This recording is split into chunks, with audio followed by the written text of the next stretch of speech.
It's time to jump into the Wayback Machine and go back to the 80s. I am your host, Golden J, and with me, as always, Frankie Vegas. Hell yeah, let's jump. Off the top of a cage. Oh, yes. Uh-huh. Hopefully I don't have to do that. Let's hope you do and I get to watch it. Well, yeah. Yeah, I can announce it now. Yeah, old Frankie Vegas is stepping in the cage against his former team that he managed, the Red Army, on a 3-on-2 handicap match. Are you on the 3 side? Yeah. Listen, I'm not sure because of where we're recording this, and we are a couple ahead, so I don't know that was just this last weekend that you did that. Yeah, I'm not sure, but yeah, we will. Yeah, it's April 16th is when, or 18th, I mean, yep. When it happens in Warsaw, Indiana at the CCAC. It is at the CCAC. Yeah. I don't know why I was thinking early on that was the campground, not the campground weekend.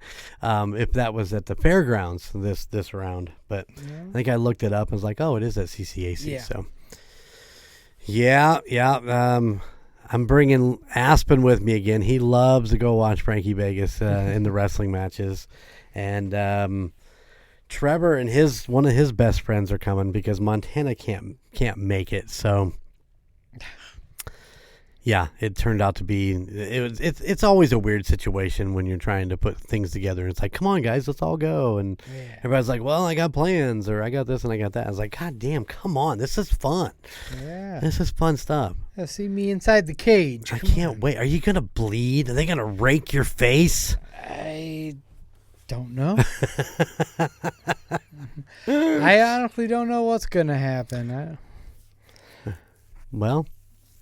We'll find out April 18th, 2026, when Frankie Vegas enters the cage. Oh, yeah. And I did find out that Frankie Vegas has his own Facebook profile. Yeah. Which has been there for a while, apparently, yeah? Yeah. I did not know that. I don't do much with it, you know. Well, ladies and gentlemen, go look up Frankie Vegas on Facebook and become his friend on there. And go follow his I don't know what you want to call it, your persona page, I guess. Yeah. I'd really like to see Frankie. My Vegas, gimmick page, I guess. I'd really like to see Frankie, talk more about Golden 80s on there also, since, build that site, build those relationships. Well, Frankie, our listeners really have no idea, but today is a Saturday, and we're recording on a Saturday. Normally, we record on a Thursday night, but Frankie was very what's the word I'm looking for?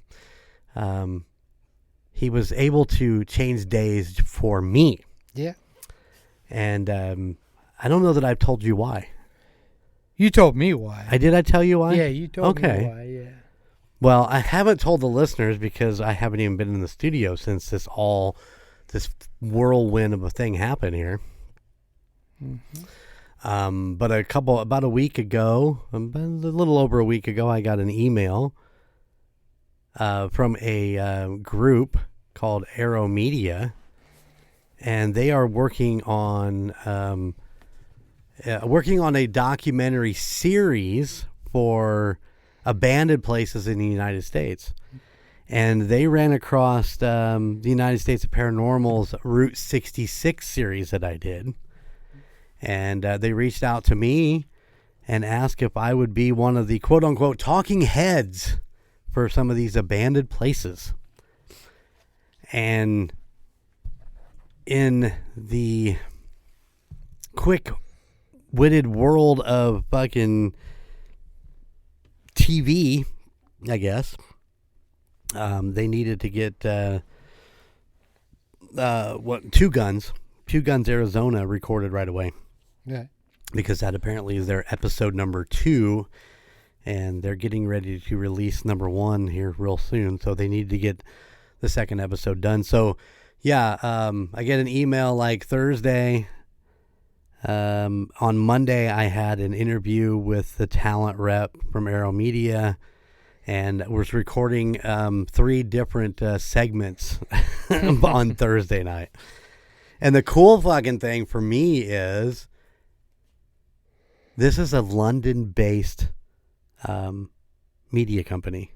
Oh, nice. So it wasn't like this was United States, something, in California or something like that. This is fucking London, baby. London. So I did the stuff. Hopefully it's good enough that they can use some of it. I know a lot of it is probably fucking garbage, but that's just the way it is. But yeah, Thursday night was a rush to get out of work, to get home, to make sure everything was set up, because they sent me a fucking a list of what they wanted, and of course they wouldn't let me. If you're watching on YouTube, you'll see that Frankie has the Golden 80s banner that falls behind him. I also have a two-sop one that sits behind the rocker chick when we do the show, and no, it's not up now. It's but they wouldn't let me use that because of copyrights and all this stuff. And of course, I couldn't use the Golden Mojo Entertainment thing that was actually painted on the wall, so I had to rip down half my curtains in the studio to hang it over there, so it was hiding everything.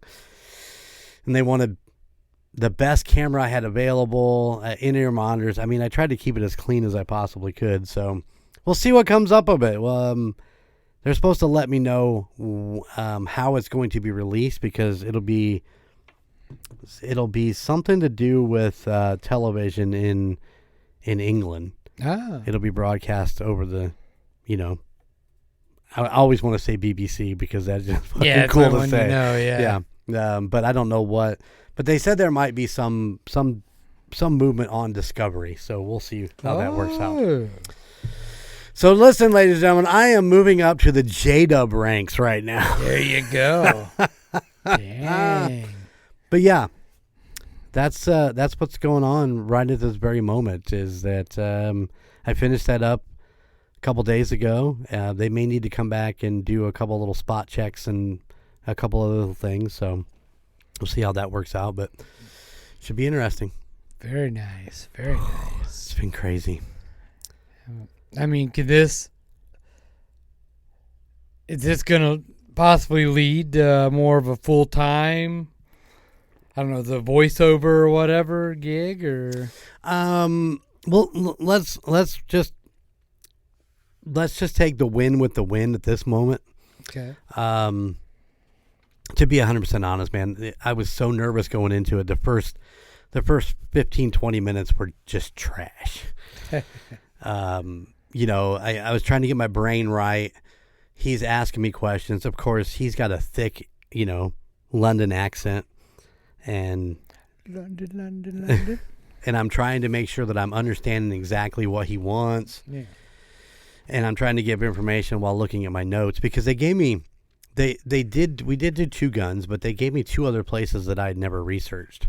So I spent, let's see, we settled on Thursday night, Wednesday morning. Okay. And he sent me all the information, and he sent me some research they did. Of course, I did my own research on these 2 towns that I'd never even looked into before. And so I had a lot of information in my head, and I didn't want to mess them up. I didn't want to mispronounce anything. I didn't want, you know what I'm saying? Yeah, you're trying to be a talking head for these areas.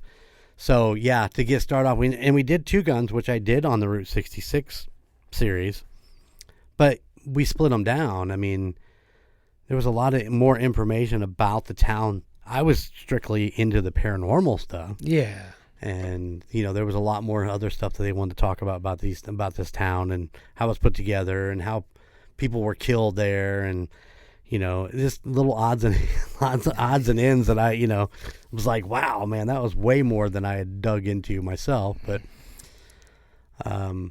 I think we worked on that one for over an hour, just doing different things and back and forth. And then the other 2 were there wasn't quite as much information on them out there in the digital world, so they were a little bit shorter as far as what I put together. But we did a lake resort that was built in Utah, and it was built in Utah. Who the fuck goes to Utah? The Mormons. Yeah, you are correct. And so by the time I just basically read my research from top to bottom, and it was a lot smoother than just me answering a bunch of questions that I wanted to make sure I got right. So, but that only took maybe 10, 15 minutes, 20 at tops. But a couple hours with a couple hours with me in London, man. It was fun. It was exciting. Yeah. Maybe they'll have you go on like a business trip to London, Yeah, listen, they didn't pay me for this, so I doubt that they're going to pay to. Hey, you never know. You never know. I mean, but if they liked what I did and thought I did a good enough job, I'm sure if they need anything, they can give me a shout and I can put it together. Yeah. I mean, that was just a couple days of researching in depth into 3 different locations. So if anybody's ever worked on the podcast or done research on something like that, like if you're doing look back to when you were in high school and you had to do a fucking report on Skinwalker Ranch in Utah, you had fucking a month to put all this shit together. And some of that was laziness too. Don't get me wrong. Yeah. I know we all procrastinate. Mm-hmm. But think about that. You have a whole month to try to put this together and present something that's presentable. I did 2.5 days So it was a lot. So hopefully it's good enough for what they need, and it looks good and it sounds good. And I told him, I was like, if you need anything else, give me a shout. You've got my email. Just let me know if you need anything. So We'll see. Hey, I hope everything goes good. I hope it leads to maybe something to where you can do full-time voiceover work or whatever. And hi, this is Golden J. And you can give your 2-week notice to J-Dub. And Right. Oh man, never know. It's been a crazy 2026. I'm sure you kind of can appreciate that, right? Oh yeah. How crazy 2026 has been. This was a nice win. I got beat down about a month ago or a little less, where I've been applying for remote jobs because the grand goal is to do this for a living. Yeah. To be able to record, do podcasts, be a creator, whatever. Yeah. And in order to kind of get that ball rolling a little bit, it'd be nice to be away from a place where you've got to be at a brick and mortar 9 to 5. Yeah. And so I've been applying for a few, and once again, it's not that I need a job. I just want to get out of going to a brick and mortar every day. Yep. If I can fucking do research or video editing from the side of fucking the Atlantic Ocean, then why the fuck wouldn't I want to do that? Exactly. Yeah. But anyways, I applied for a couple different ones. I've been real picky about what I make sure I read through and really, really pay attention. And I got an email from somebody who was interested, and they sent me a 14 question questionnaire. Was that Pornhub? I can't release the name. Oh, okay. I can't release the name. But they did. It wasn't Pornhub. It was one of those companies in San Francisco that was looking for a video editor. Okay. And so I did my questionnaire. I mean, I took some time. I did it right, sent it to them, and they immediately turned around and gave me an offer. To go fuck yourself, or no? No, I told you it wasn't Pornhub. Oh yeah. No, they gave me an offer. They wanted to hire me. Oh yeah. And At $104,000 a year. And I told them to go fuck themselves. I don't want that. Who wants that? Remote job that I can do whatever I want to do and make over $100,000 a year? I told them fuck off. No, you did not. No, I did my due diligence. Because I never did an actual physical face-to-face meeting. You know, you would think Zoom meeting. And I'm like, no, they're sending me an offer. They're sending me paperwork and so on and so forth. And so I talked to the rocker chick and I talked to Chico Noise and went online. It's a legitimate company. It's a legit company of 9 people. And I'm thinking... 9 people. Something's not adding up here, guys. Something's not adding up. Why would a small company of 9 people offer somebody a remote job at $100,000 a year? And that's exactly what Chico said, too. He's like, I don't know. So I called the company. Yeah. I went to the website of this company and I called them. And their voicemail was full. Oh. And I listened to the voicemail and it said you can either try to call back or you can text us. So I texted them. I told them who I was, told them what I was inquiring about and why I was inquiring about it. And I got a text back and it said, man, we are really sorry. That is a scam. Oh, shit. That hurt hard. Yeah. Well, what was the purpose of the scam? I mean, I don't know. They never asked for any of my legitimate information, you know, anything. Yeah. Listen, if somebody asked for my fucking address, here you go. You want my fucking address? Here it is. You can look it up just about anywhere online. Yeah. It's not that it hides from you. You want my telephone number? Probably you have to dive a little bit deeper on the internet, but you can find it. Depending on how due diligent you are. I imagine if you would have said, yeah, I accept, they would have said, well, we need your banking information so we can put, and that would have screwed you. Absolutely. Mm-hmm. Yeah. And so, yeah, I got the text back and it said that it was a scam. And I was a little bummed because, you know, you're like, this is what I've been trying to get to. And you have that excitement, but I let it go. I didn't do anything. They had sent me an offer letter and all this stuff, and it needed to be signed and sent back to them, and I didn't do anything with it. Yeah. And the guy emailed me. He's like, hey, don't forget, we need to get that offer letter back. And I just said, sorry, I'm no longer interested in this position. That was all I typed, and I haven't heard anything else from them. So they're not pushing because they must have figured it out. Yeah. And if that voicemail was full, a lot of other people fucking probably figured it out too. So yeah. Unfortunately, but yeah. So 2026 has been a real fucking drag. So it's nice to have a win. Winning. Yeah. I'm sorry that happened. It's all good. It's a way of life. I remember way back about 3-4 years ago when Bose from the Tusop had that same problem. He got scammed, quit his fucking J job in order to start this remote job, and come to find out the whole fucking thing was a scam. So just you guys stay due diligent out there.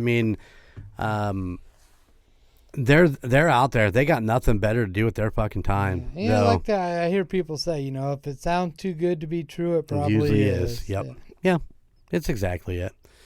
Unfortunately, I got zingered. I got a little excited and got knocked down, but I get knocked down. I get up again.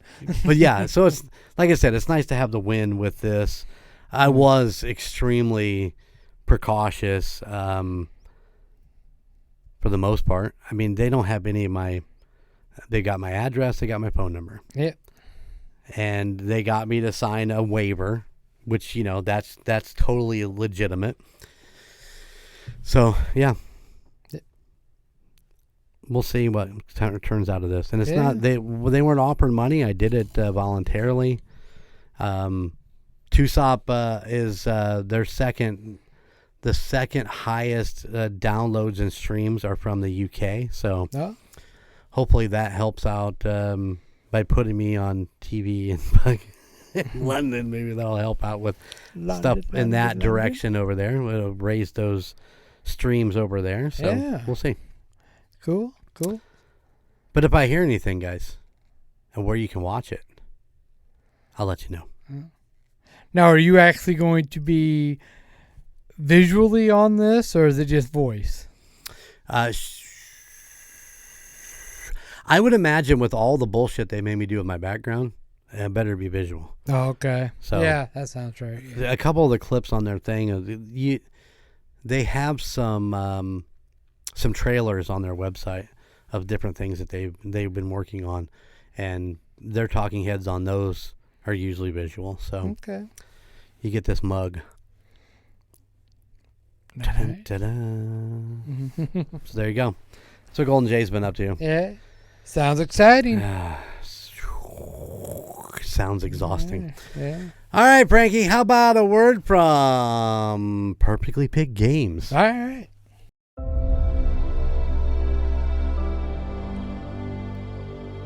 Perfectly Picked Games is your go-to spot for game night treasures and toy box gems, all at prices you'll love.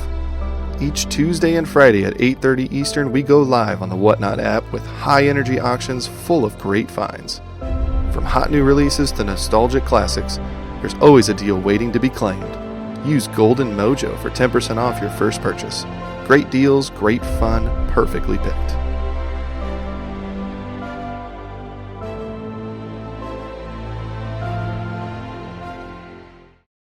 All right, Frankie, that's Perfectly Picked Games.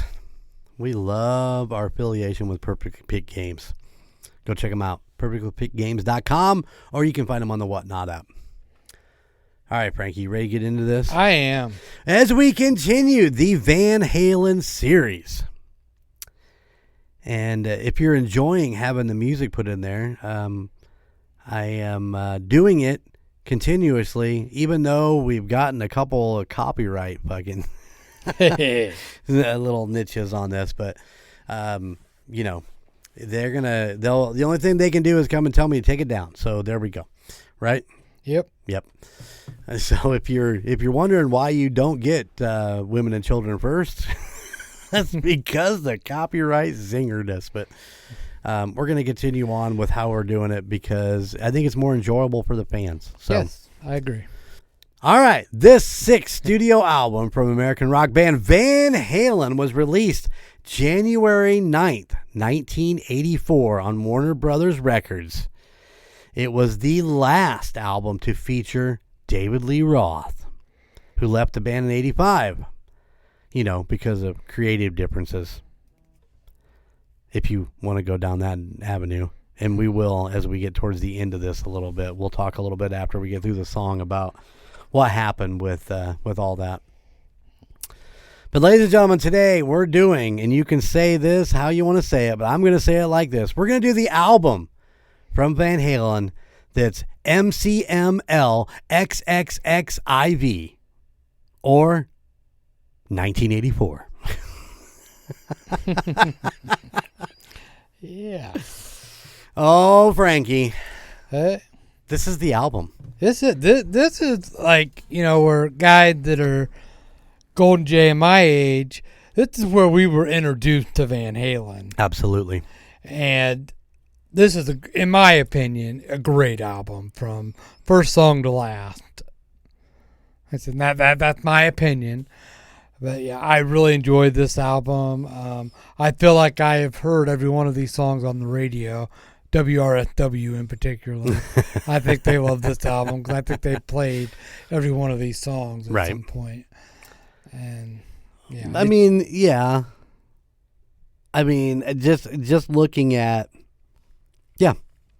maybe the last couple are just maybe haven't really made the rock radio revolution, but damn, there's a lot of them that have.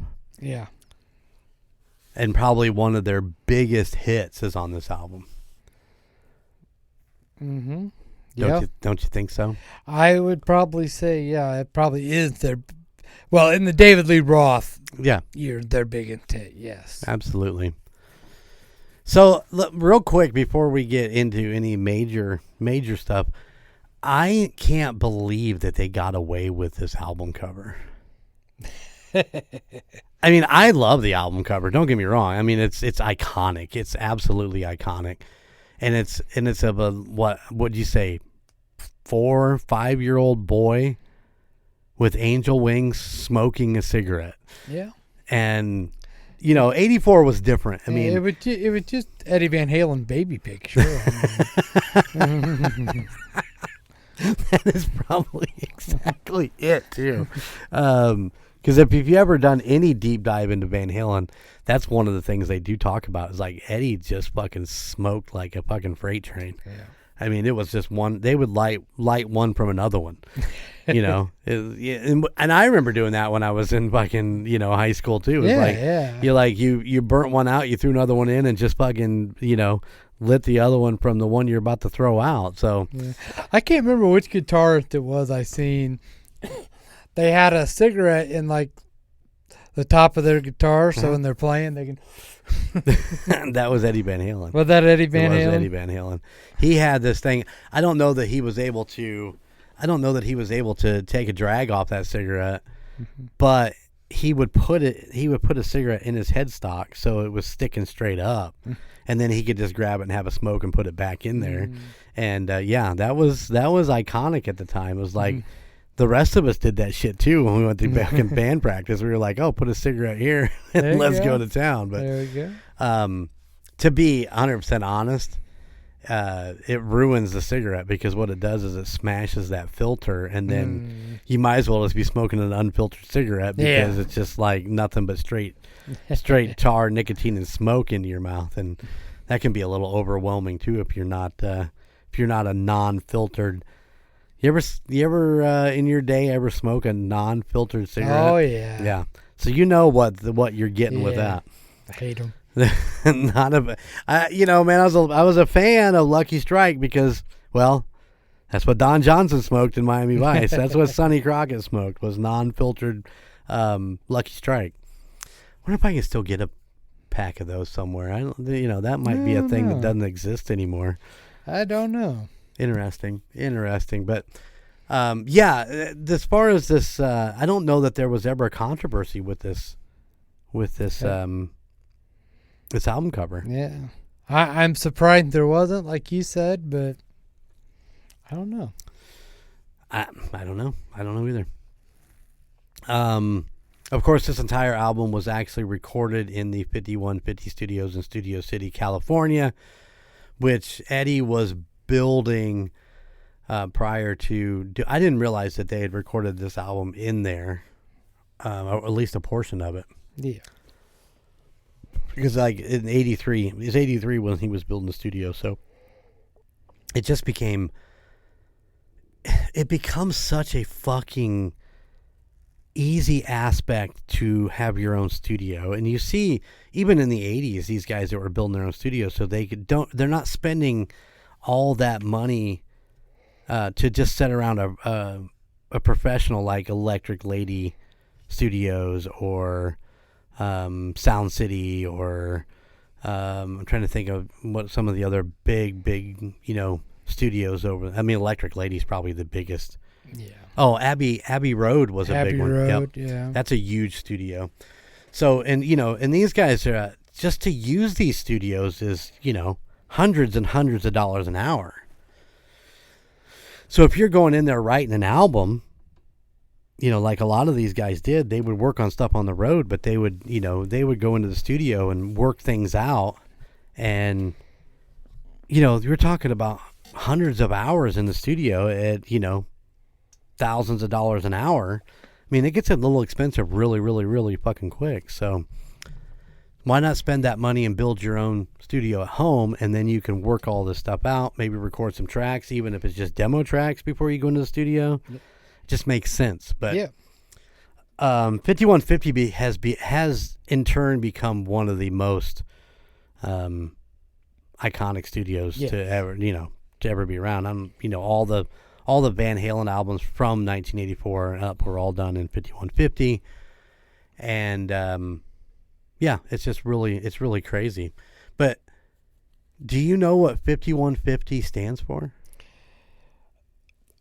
I know that it was. I don't know which one. It was a law that got passed in California. The number for. So it is a California law code for the temporarily, involuntarily psychotic commitment for individuals. Okay. That's the police code that they used. So I don't know about you, Frankie. I use numbers a lot in a lot of different things. They're all over the place. From an old phone that I had at the hospital, when they put a new line in the receiving, they asked me what number I wanted, and I had a bank of the 8300s, so I could have anything from 8300 to 8399. The 100 different numbers that they had bought in this bank, and I was the first one in the new bank, and they're like, "What do you want?" And I went, 69, dude. So my adaptation for the receiving dock was 8369. That was my phone number for down there, my extension. So I use that occasionally in different things, if they're like, "Hey, just give me a code," and I'm like, 8369. But you can only use that so much, and so you adapt to changing your code. And now I move into the Patrick Mahomes, Travis Kelce era, where I use 1587 for a few things. Sorry, guys, I hate to break it to you. It's not my bank card number. So there you go. It's just random different things. Damn it, I got to erase that. Yeah, take that off your list. So I got to look, and I looked, and 8369 and the police code doesn't mean shit. No. But 1587 does. Oh, yeah? So I think I'm going to start naming a few things 1587, because it refers to the sexual misconduct with a disabled person. Oh, shit.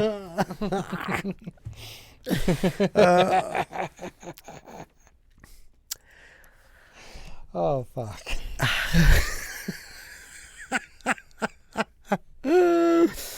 I mean, that's not even funny, but it's not funny what it is, but it's funny for what it is, because I'm like, if I was to use that, what would that be? And it's like, that's Illinois police code for that. So, it's the crazy things that Google will find for you. I mean, I'm just saying. So if you see a 1587 studio come up, you'll know what's going on. I got Frankie right where I want him. All right, buddy. All right. 1984. All in all, probably one of the best albums that David Lee Roth put out with Van Halen. Yes. If not the best. And let's dive into this thing, man. Let's get into it. All right, let's do it. We'll put on this cassette here, and we'll go to song 1, which is an instrumental, basically the opening for song 2, but it's called 1984. Yeah, I mean, you nailed it. Instrumental. I feel like they use this synth sound later on in a song or two, and when I say that, I mean when you get into the Sammy Hagar years, the synth sound in 1984 is something they adapted. It was probably one of those sounds that fucking Eddie really loved, and he just kind of kept using it because it just sounded good and he liked it. So it's, what is it? It's a minute long. Yeah. A minute 7 seconds long. But it definitely interludes into song number 2. Yeah, definitely. And song number 2 is what could probably be the most popular song of Van Halen's David Lee Roth years, would be Jump. Jump. Hey, you. Who said that? Hey, baby, how you been? Listen, man, on the re-listen to this, both 2 or 3 times that I listened to this album all the way through, this right here is my fucking childhood. This made me immediately just go back to those Friday nights, watching Friday night videos, and it's just, I don't know, this doesn't happen to me often like that. This was an intense flashback, and it almost felt like I was back there again. It was insane. I don't even know how to explain it. I mean, right back to my old living room in front of that fucking tube TV that sat on the fucking floor, with my little cassette recorder recording for what was coming out of the TV speaker, just so I could have these songs on cassette and I could go back and listen to them because, I didn't have any money back then. I was fucking like 12 or some shit like that. And it just, I mean, it was such an intense flashback, 100% intense flashback. And it was so much fun to go back and to have those memories just flood in. But yeah, this song, they're absolutely their biggest song. I think probably, to be honest, it's probably the biggest song in Van Halen history. Yeah. Yeah, it was huge back in the day, and it was, I mean, the video was fun. It was basically just a concert video, but they were just having so much fun in that video. Yeah. You could tell. And I mean, yeah, and you got the backwards David Lee Roth flip, and you know, they filmed him. I mean, that was his thing, man. I wonder if he can still do that. Probably not. I'm just trying to think of the old man. He'd probably break a hip or some shit like that. He might be able to. I mean, he's relatively stayed in really good shape all these years, and he's very much was very much into the martial arts, and you see a lot of that in this video. And I just watched a documentary last night about this era of the 1984 tour, and in the tour, I guess he did. You got your fucking, it's so funny. You got your guitar solo, you got your drum solo, you got your fucking bass solo. Well, apparently David Lee Roth had a solo also. And he did a 20-minute, what's the word I'm looking for? Demonstration of some of the martial arts techniques that he had learned. And he had a fucking big old sword, and he'd get out there and do his whole thing. And apparently it was Eddie would play some sort of synthesized thing while he did that. Oh, okay. Yeah, there was music behind it. I mean, it wasn't like it wasn't dry. You wasn't getting dry humped here, Frankie. Yeah, You're fine. I was thinking, man, if he's just out there on stage twirling his fucking baton, doing his Ralph Macchio and sweep the leg. But yeah, so the documentary was very interesting. It was just about a 20-25 minute piece that somebody put together just on the 84 tour. And nice. a lot of the things they fucked up, because on this tour is when things started really, really shattering and fracturing. You know what I'm saying? The egos, the problems with people thinking they weren't getting enough compensation for what they're putting into it. You know what I'm talking about? Yeah. Let's talk about that after we're done here. Okay. All right, let's move on to song number 3. Number 3, Panama. This is probably one of my favorite songs on the album. I really love Panama. I really love the video. Once again, we're back to concert footage, you know, the kind of, I think Dave was doing some sort of high wire act too, where he was strung up and flying through the thing. But the Jump and Panama are just the anthems of my childhood. You know, I love this song. I don't know. I think maybe it drew me in with the talk piece that he did, like, put your hands between my legs and ease the seat back. You're blind, I'm dying. Yeah, it's great. Like I said, classic song. I mean, it's fun. Like I said, I think all these songs on this album they're fun songs. Yeah.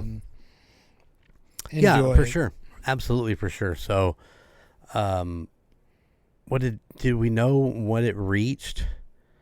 I'm just curious to see if we have where it ended up at. Peaked at number 2 on U.S. mainstream Billboard. 2. So yeah, Van Halen went number 1, I believe. What? You mean Jump? Jump, Van Halen Jump. Yeah, I'm sorry. Good Lord. You can't get Frankie going this early in the morning. I'm so tired. I'm sorry, guys. But yeah, so reach number 2. Like I said, my fucking childhood right there. Mm-hmm. All right, you ready for song number 4? Absolutely. Absolutely. I dropped my notes. Sorry. All right, number 4, Top Jimmy. How in the fuck do you put this song at number 4? I don't know. You come out with the nice instrumental. It breaks into Jump. You hit him in the gut, maybe an uppercut to the chin with Panama, and then you give me Top Jimmy. Top Jimmy. This, I don't know, man. I did not. This was not my song for number 4. You give me number 5 and 4, and put number 4 at 8. I think we'd have been fine, but. I just didn't enjoy this song. The guitar, the solo stuff that he did was really good on this. I mean, that's probably the only takeaway from this song. I just didn't enjoy it. Yeah, and I don't know how. I know you bring it up a lot on song placement, and I don't know how that works. Other than.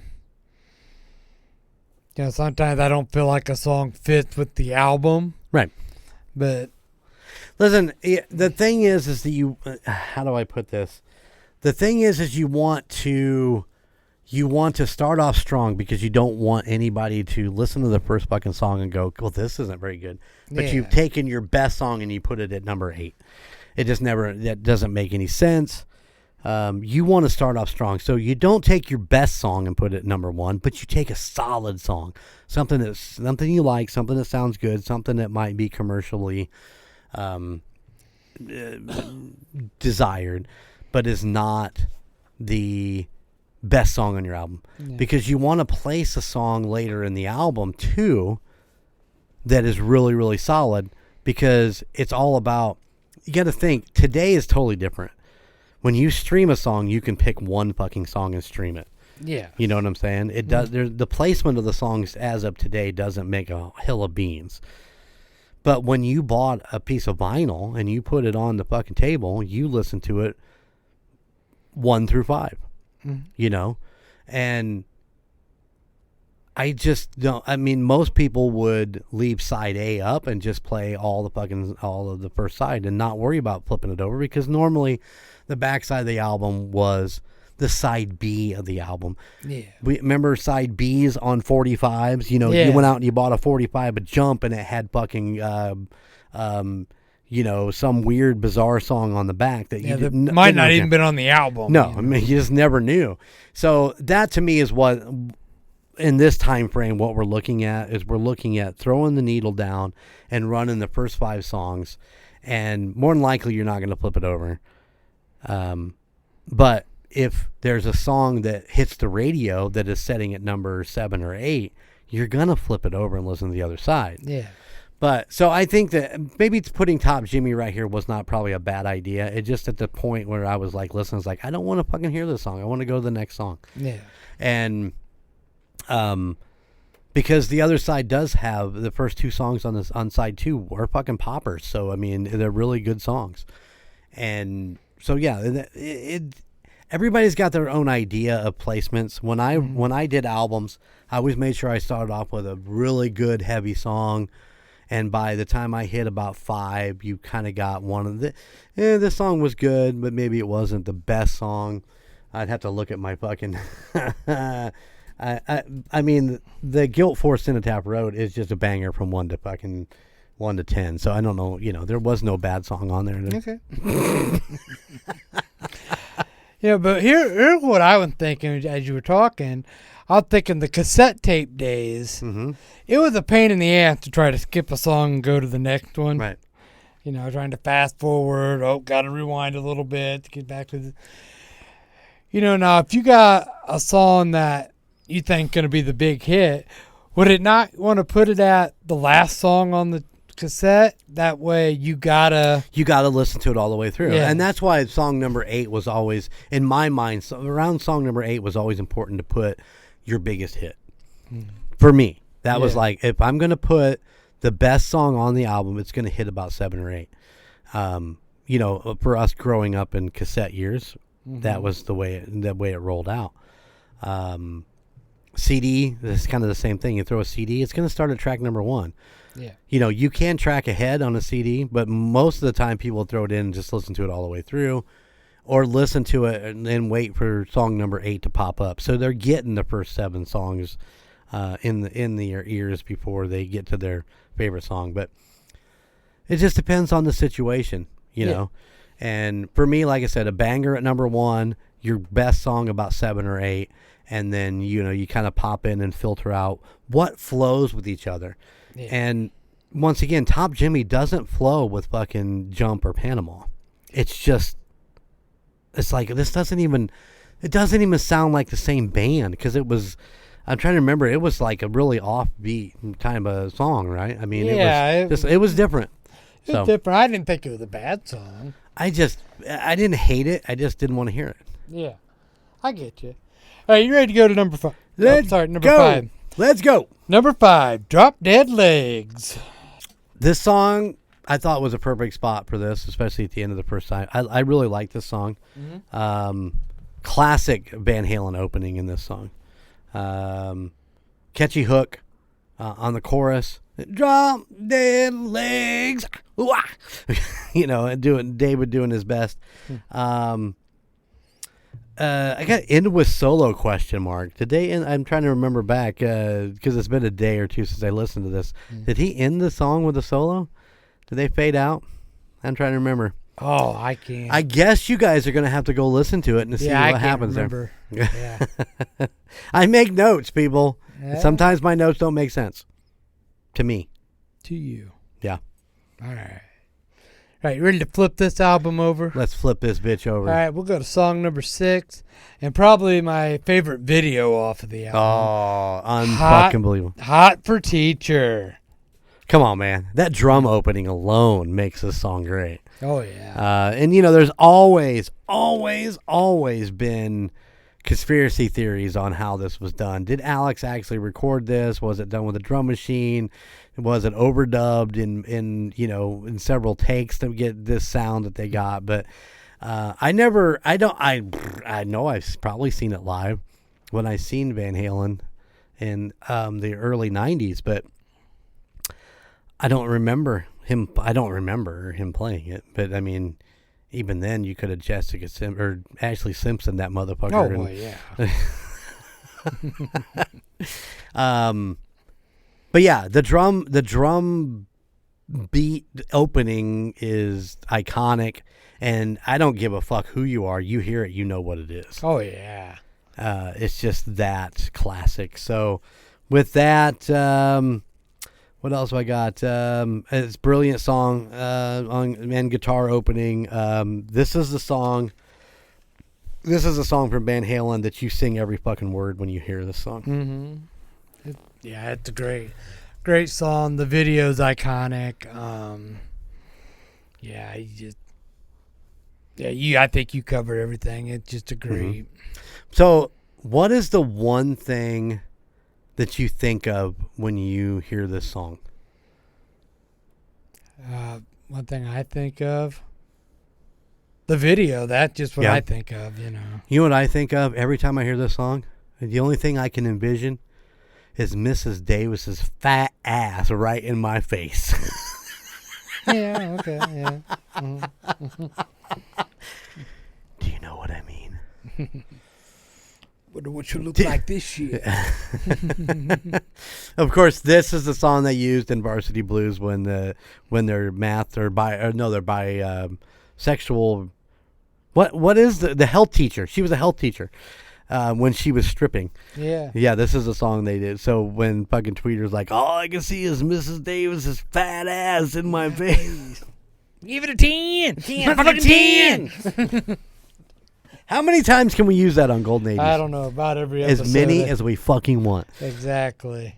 Yeah. All right. You ready for song number 7? I am. I'll wait. So when this song played back, I was like, it's late in the album, and I'm like listening to it. It's like, I know this song. Absolutely, I know this song. Mm-hmm. And I was freaking out a little bit because I wasn't sure. I don't even know how to put it. It's like, I know this song, but I was trying to figure it out. But it went to number 2 in the Billboard, and I really liked the song. But it was just something about it. It just, I don't know how to exactly say what I want to say. I've heard it 100 times. I guess I didn't realize it was a Van Halen song until I heard it again. Okay. And I was trying to figure out where I'd heard it at. What commercials, what TV, what movie. You know what I'm saying? Yeah. I wasn't having any luck pulling anything out of my brain, but it's this is a really good spot for this song. I'll wait at number 7. It did release. It did go to number 2. It was a big song for them. So yeah, you want to talk about the UK released a 7-inch single of I'll Wait, the radio edit, side B, Drop Dead Legs. Drop Dead Legs. Yep. Side B. Side B. All right. You ready to go to number 8? You don't have anything else to say about I'll Wait? No, not really. It's a good song. It wasn't, for me, it wasn't, it was a great song. Don't get me wrong. Michael McDonald did help write this song he's like from like the Doobie Brothers or something. Steely Dan. Is it Steely Dan? He was a backing vocalist for Steely Dan from 73 and the to 80. lead vocalist of the Doobie Brothers. Oh, look at that. I got to read farther down. I just know him. Didn't he? He had several of, he went solo there for... Yeah. He got to read more of what is in front of you, dumbass. Come on. All right. Yeah. Anyway, Frankie's like, just get me out of this. Yeah. Let's move on to the next song. Number 8, Girl Gone Bad. This was a fun song. Yeah. But I feel like it was like an indulgence song. I thought this song was an indulgence song with all the stuff that they put in it. It just felt like it was. Listen, those guys just were ego driven. So, they start putting shit into songs, and you're just like, okay. But it was a fun song. I kind of felt like this song and basically the whole album. Kind of an experimental album for them. They were trying something different, with all the synths and stuff like that. But it was good. Yeah, I enjoyed the song. Like I said, I didn't think there was really a bad song on the album. So, like I said, I don't listen to the nitpicky stuff like you do. But man, you need to start. That's your homework. I keep telling you that, and you keep failing me. I do. It's insane. I keep telling you, when you listen, go back and listen the second time, and then listen. Stay away from the melody. Stay away from the lead vocals. Listen to the guitar. Listen to the bass. Listen to the drums. What are they doing, Frankie? What are they doing? Is it Alex back there just going, or is he going, What is Michael Anthony doing? Is he doing a run? Is it just a boom, boom, boom? Or is he going boom, boom, boom, boom, boom, boom? You got to listen for those things, because those things are important, because you know what? If they weren't there, you would miss them. Yeah. Because these are the things, you say, this was a great song. This was an amazing song. I love this song. That's because of the little things that you don't hear that make it so great. Does that make sense to you? Yes. And I get what you're saying. I need to train you. It is time, my young Padawan. Wax on. Wax on. We're not watching you wax off. All right. Go to the last song on the album, number 9, House of Pain. Yeah, not the House of Pain that I thought. Yeah, I was thinking Faster Pussycat. Yeah, absolutely. For me, this was a filler song. They needed a 9th song on this album, and this is what you got. Honestly, you could have just done 8 songs and it would have been fine. This one just could have just faded away, in my opinion. Yeah. Yeah, like I said, it would probably, like I said, all these songs are good, but I think, yeah, I agree. If they could have left a song off, it probably would have been this one. Right. Yeah. Yeah, it was what it was. I mean, you have Jump, Panama, Drop Dead Legs, Hot for Teacher, I'll Wait, and then you get, House of Pain. And it's like, that, Edward, that just is a big disappointment of it into an album. Give me something that just I can't live without. I have to get to. Once I Drop the Needle, I want to get to this song, and this is song number 9, and this is not the song. Yeah. So. No, I would agree. So there you go. 9 songs, 1984. The tour was one of the biggest stages that they had put together up to this point, obviously, for all reasons. I mean, Jump was actually released in 83. I think it was December of 83, right? That sound about right to you? Yeah, December of 83. So it actually, Jump was out before the album was released. And I'm trying to think, was this the one that was delayed because of something? I don't know. I've watched so many interviews and stuff. It's hard to remember which one. I was thinking it was this album, though they had been on tour for over a week and was at full capacity on all these shows because of Jump being out before the album was released. But it might have been 5150. It's hard to get them. It's hard to get them in order sometimes. But it was. Jump was out, released before the album was released. So instantaneously people are running out to buy the album. What else is on it? And of course you get Hot for Teacher, you get Panama. And I mean, it's just an explosion from there. But the tour actually fractured fucking Van Halen. Yeah. There's always David Lee Roth's ego. And from the things that I watched and read and listened to, and that's been a lot of different stuff as we've been entering this Van Halen series, is that David Lee Roth is a motherfucker to work with. He likes to hold court, and he held court after every fucking show in the back room and told everybody what they did wrong. The other thing is that it was interesting at this time, Eddie was doing all kinds of stuff on the side. He worked on Michael Jackson's Beat It song. Yep. In case you guys didn't know that, that's Eddie Van Halen doing the guitar work in that.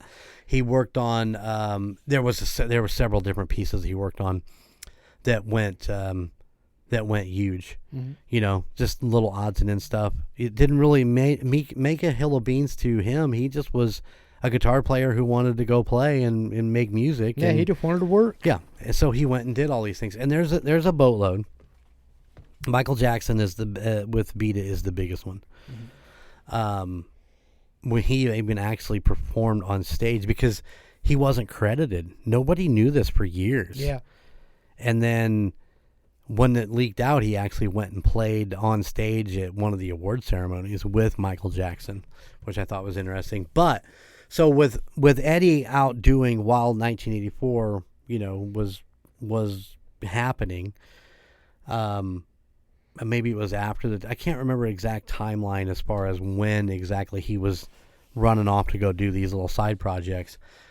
But David Lee Roth, who was like, I'm in Van Halen, I'm stuck, this. I was like, well, wait a minute. And Eddie's out doing other shit. Well, fuck, maybe I ought to try something. And according to Roth, he was sitting in a cabana somewhere in the fucking, staring at the ocean when California Girls came on the radio, and his manager was sitting beside him and was like, you ought to try making a cover of this. Of course, California Girls becomes huge. I mean, let's face it, that was a huge song for him. Yeah. But it was a solo song. Mm-hmm. It was, and he presented that 4-song EP to the band. It's like, look what I'm doing. This is, it has nothing to do with, but it was so popular. And then for him to turn around and be like, well, maybe I ought to do a complete solo album. And that's what broke. Eddie was like, you can't fucking do that. You're part of Van Halen, Of course, once again, it's hypocritical for Eddie Van Halen to say, well, you can't do that, but I'm out here doing all these other projects, working with this person, that person. It's different as a guitar player or as a lead singer. David Lee Roth, his instrument is his voice. Yes. So you put his voice on something, it becomes his. Mm-hmm. Not, I did a background vocal for fucking Michael Jackson's, whatever. It doesn't work that way. And this was, the tour was a rough tour anyway. None of the guys talked to each other. And apparently one after show or one meal they had all sat down together with, Eddie Van Halen looked at fucking Michael Anthony and says, why does he make as much money as I do? Because he don't contribute to the same amount that I do. He doesn't write. He doesn't come up with his own stuff. He's told what to play. Why is he getting an equal fourth cut? And apparently it must have been simmering in Roth's brain too, because he fucking blew up about it in that same dinner. And they rewrote Michael Anthony's contract right after the 84 tour to take him from an equal partner down to, I think they stripped him of his fucking royalties altogether. No, his writing and publishing royalties. Which, did he not stand up for himself or anything? No. Nope, because he was afraid he'd get the boot. And he was afraid that if he wasn't in Van Halen, that nobody else would want him. Now, I've said this in I think the past, episode, I think the Diver Down episode, that I thought Michael Anthony was an average bass player. I think that he can hold his own. I think that if you told him, you didn't have to show him. I think if you told him what you wanted in a song, mm-hmm. he doesn't have any problem with making that happen. I think he is solid as a bass player. Solid holding, timing, holding rhythm with the drums. And once again, I think he is amazing as a background singer. His harmonies are fucking outstanding. But I think he's just kind of an average bass player. And so I think maybe he kind of thinks that too at the time. Yeah. So he's afraid that if he gets thrown out, if he stands up and the Van Halen boys are going to fucking be like, nope, get the fuck out, we're done with you. Because rumor has it that Eddie had already reached out to a young bass player who was playing in a band called Talas about taking over the spot, but was never officially offered the job, and that bass player's name was Billy Sheenan. Ah. That's the rumor. Wow. So I think with Michael being like, well, okay, you guys want more, I don't need as much, I guess, And Michael Anthony, in everyone's interviews and everyone's take, is the humblest, nicest person that you'll ever meet in your entire life. He's just an easygoing, laid back, I'm not worried about much of anything kind of guy. And I think at this point he was like, I'm worried that I'm about to lose my spot in this band if I don't sign this new contract. Yeah. So they did. They fucked him over. And there is rumor that when he got in Van Halen down the road, Sammy makes a comment that it's a 4-way split, even up. So whether this contract actually exists, I mean, I've heard in several different things that it does, that they cut him out. So I'm going to go with that. I think this really happened. I think maybe the interview where Sammy said that, he was misspeaking at that point. Yeah, maybe. But yeah, Michael Anthony basically became just like, here's your base salary and here's your per diem. So there you go. But he's playing for 80,000 seat arenas at this point. So I'm sure he wasn't hurting for money. And I don't think he was an extravagant guy. He wasn't like he wasn't the guy that ran out and bought fucking 3 Lamborghinis and 2 Corvettes because, I got the money, fuck it. Yeah. And in the end, he's still standing, he's still playing. He didn't indulge himself in drugs and alcohol. Yeah. Look who did, and look who's no longer here. Very true. Oh, and by the way, just a side note, Michael Anthony didn't write. He didn't write lyrics. He didn't write music for Van Halen. Guess who else didn't write music or write lyrics for Van Halen? Alex. But he still got his cut completely. Oh. He made sure he still got his. Well, yeah. So nice job, Alex. Way to stick up for your brother. Yeah. The guy who helped you start the fucking band. Your brother in arms, I should say, because your actual brother was fucking who you stood up for. Yeah. Sorry, it didn't come out the way I thought it was to sound. But this is the last album with David Lee Roth. Yeah. This is the 4-song EP, California Girls or Just a Gigolo or Just a Gigolo. Was that was on the EP, correct? I believe so. Yeah. Both of those songs went skyrocketing, and David Lee Roth's like, well, fuck, I guess I really don't need Van Halen to be successful, and I can run things the way I want to run things. And it just ended. David Lee Roth leaves Van Halen at the end of this tour, at the end of this album. So there you have it. Yep. So what we're going to do next is that as David Lee Roth leaves and Sammy Hagar comes in, we're going to give you their solo album. So next up is actually going to be the 1984 Sammy Hagar album, VOA. VOA. And then we're actually going to do Eat 'Em and Smile from David Lee Roth.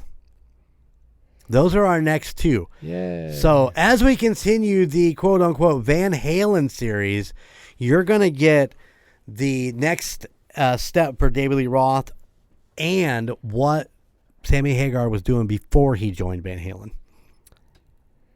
And it's the same timestamp. So 1984 for VOA, 1986 for Eat 'Em and Smile. Yeah. So there you go. There you go. All right, guys. Hope you're enjoying the Van Halen series. I am. I can tell. You weren't talking to me. I wasn't talking to you, but I could tell you're enjoying it. All right, until next week. Hasta la vista, baby. See ya. Thank you for listening to the Golden 80s podcast. Check us out at goldenmojoent.com, where you can find out about our great merchandise and a little bit about Frankie and Golden J. Also, at goldenmojoent.com, you can find out about all the other podcasts in the Golden Mojo Entertainment network of podcasts, like the United States of Paranormal, Indiana Chiefs fans, the Gridiron Kingz, MurdNerds, the Nostalgia Tug, Real Terror, and the Puck Yeah Podcast. But you can still find Golden Image Podcast, A Quart of Books and Booze, and the Call Guys wherever you stream your favorite podcast. And if you have a story that you would like us to cover, just let us know at thegoldenimage80s@gmail.com. Please like, rate, and subscribe wherever you listen.